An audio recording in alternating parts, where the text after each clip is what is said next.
Oi, gente. Então, eu não sei a hora que vocês vão estar vendo esse vídeo, mas pra mim agora já vai dar meia-noite. Eu aproveitei que o Júnior dormiu e vim aqui conversar um pouquinho com vocês. Então, eu gravo os vídeos pra mim, que tipo assim, eu quase não posso sair de casa por causa do Júnior, né? A gente fica muito em casa. Eu não posso trabalhar fora também, porque eu tenho que cuidar dele, os medicamentos dele, do coração. Eu não confio em qualquer um dar, porque não pode dar superdosagem. Então, eu só confio mesmo em mim e meu esposo. E assim, eu gravo os vídeos, pra mim é uma, tipo assim, tipo uma terapia, sabe? Eu gosto de gravar os vídeos pra vocês, eu me sinto bem, é um momento de descontração pra mim, é tipo uma terapia mesmo. Então, gente, o Júnior nasceu 17 de março de 2020, já estava na pandemia. O que acontece? Ele fez uns exames, né, que todo bebê faz exame quando nasce. Aí os doutores falaram pra gente que ele tinha dado uma pequena alteração na cabeça e no coração, mas que não era nada grave, pra gente continuar acompanhando nas consultas de rotina, né? Nos postinhos de saúde. Então, até um ano e pouco a gente levava ele sempre nos postinhos de saúde, mas praticamente quase todo mês era um médico diferente, que é pelo SUS, né? E ninguém nunca falou nada sobre essa alteração pra gente, só consultava ele e falava que tava tudo normal. Aí um dia eu falei pro meu esposo, ele tava com um ano e meio já. Eu falei, não, vamos começar a consultar ele no particular, porque para passar só por um doutor, porque todo mês que você vai, você tem que contar a mesma história para vários médicos, né? Médicos diferentes. Aí a gente levou ele no médico particular. Na primeira consulta, ela pediu para olhar o resumo do nascimento dele, né? Que é aquele papel que eles dão resumindo tudo sobre o nascimento. Aí ela falou assim, uai, aqui tá dando que ele tem uma pequena alteração na cabeça e no coração. Vocês já repetiram o exame? Eu falei, não. A gente leva sempre ele nas consultas e o povo só fala que tá normal, os doutores. Eu vou marcar aqui pra você fazer. Aí eu falei, tá bom. Aí ela pegou, marcou, né, e eu fiz. Quando eu fui fazer, eu consegui pelo SUS, o ecocardiograma e a ressonância. Aí assim que eu fiz o ecocardiograma, tava eu e a minha filha. Meu esposo estava viajando e meu filho também. Aí o doutor virou e falou para mim, você tem condição de repetir esse ecocardiograma particular urgente? Eu falei, tenho. Por quê? Aí ele falou assim, não, porque deu uma alteração muito grave no coração dele. Eu falei, mais grave nem tanto, né, doutor? E ele, não é grave, não é gravíssimo. Aí eu desesperei, comecei a chorar, minha filha também. Aí a gente foi para a clínica particular fazer o ecocardiograma. Quando eu cheguei lá, era uma doutora que atendia num hospital público também. Aí ela falou, o coração dele, a frequência cardíaca dele está 25% só. Eu tenho que internar ele agora. Pensa no desespero. Eu e minha filha começamos a chorar, chorar. Liguei pro meu esposo, meu filho, todo mundo chorando. Meu filho falando que a gente estava indo levar o neném para internar. Falamos, explicamos, né, a situação, o problema. Aí ele veio logo de viagem, todo mundo. Aí ele ficou internado 5 dias. Ele deu miocardiopatia dilatada do ventrículo esquerdo. O que significa? Ele tem um coração muito grande. O coraçãozinho dele é maior do que, por exemplo, o meu, de um adulto, sabe? Aí ele suava muito e tinha uma tosse que não passava por nada, desde quando ele nasceu. Mas os médicos passavam xarope, tudo, e nada resolvia. Só que eles falavam que ele não tinha nada sério, né? Aí ele ficou uma semana internado e a gente chorava todo dia, todo dia. Aí até que um dia meus filhos, mas meu esposo foi visitar a gente no hospital, eu falei, a partir de hoje eu não quero mais ninguém chorando pelo Júnior. Eu conversei muito com Deus à noite e Deus me blindou, porque eu já entreguei nas mãos de Deus. E para Deus nada é impossível. A gente que não tem nada, às vezes ainda pode ir primeiro que ele. Então vamos viver o hoje. Aí eu conversando com a doutora, eu e meu esposo, eu falei que a gente ia parar de fazer muitas coisas, tipo assim, viver só por Júnior mesmo.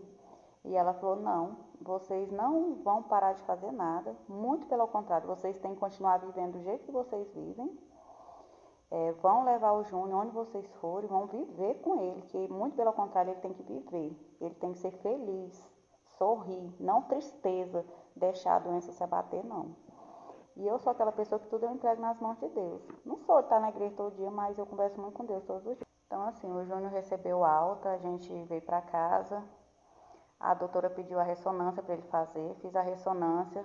Aí, outro problema, a genesia do corpo caloso. Para quem não entende, a genesia do corpo caloso é tipo assim, Um exemplo, é tipo uma ponte que atravessa de um lado para o outro. E a genesia do corpo caloso é um fio, tipo uma veia, que atravessa, né, o cérebro do lado esquerdo para o lado direito, levando as informações, tudo para você aprender. E ele nasceu sem essa ponte, sem esse fio que leva as informações.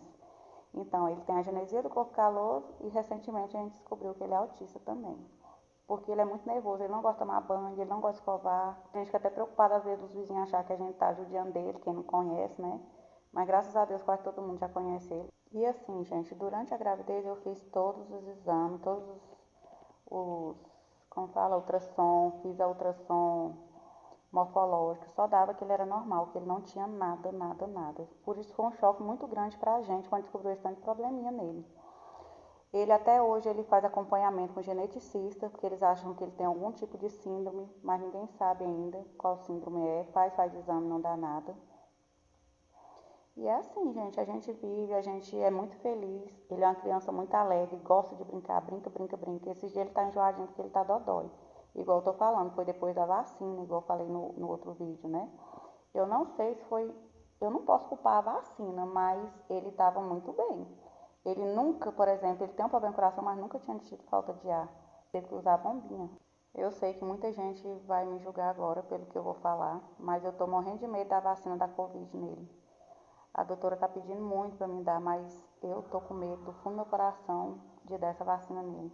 Porque é uma vacina da gripe, que é uma vacina, sei lá, sei lá, mais leve, sei lá como eu falo. Ele deu essa reação todinha. E eu digo que foi pela vacina, porque ele estava bem, ele não tinha febre, o meu filho não é de adoecer, apesar de ter um problema tão grande desse. E no dia da vacina veio bastante coisa, até falta de ar, coisa que ele nunca sentiu, apesar dele ter um problema tão sério do coração. Então, assim, eu tô morrendo de medo, eu sei que eu posso estar sendo ignorante, muita gente falar que eu tô sendo ignorante, mas eu não sei o que eu vou fazer, se eu vou dar essa vacina, se eu não vou. E assim, gente, a gente vive normal com ele. Ele é uma criança muito alegre, muito. Então, a gente aqui em casa, a gente vive para ele, em favor dele, todos quatro.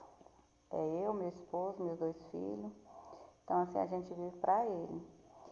E assim, gente, que eu queria falar, igual me perguntaram no direct, falou, ai, mas você quase não posta coisa dele. Então, assim, eu não quero ficar postando coisas sobre a doença, eu quero coisa alegre. Nós somos alegres, ele é alegre. E eu não quero, tipo assim, usar da doença do meu filho também, pra mim, tipo assim, pra mim crescer. Ah, eu vou colocar para sensibilizar as pessoas.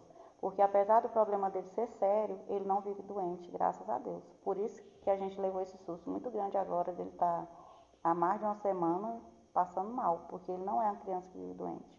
Então, assim, eu prefiro não ficar falando sobre a doença dele, sobre o problema. Prefiro postar momentos felizes, alegres, vídeos engraçados. Então, gente, finalizando aqui sobre o problema do Júnior. Igual eu falei lá no primeiro vídeo, que a gente não descobriu pelo SUS o problema dele. Mas, assim, eu não estou colocando culpa no SUS, ele faz tratamento pelo SUS. Muitos dos acompanhamentos dele é pelo SUS, tem uns que são particulares, né, que nem tudo a gente consegue pelo SUS. Mas são doutores ótimos, pessoas ótimas que acompanham. Então, assim, eu não estou colocando culpa da gente não ter descoberto pelo SUS. Só que o que acontece? Foi na época da pandemia, muita coisa estava parada, não estava fazendo muito exame, muita consulta. Então, isso atrapalhou. Aí eu consegui descobrir o problema pelo particular, mas porque particular você sabe, né? Você pagando, você vai, você consegue. E pelo SUS é uma fila enorme.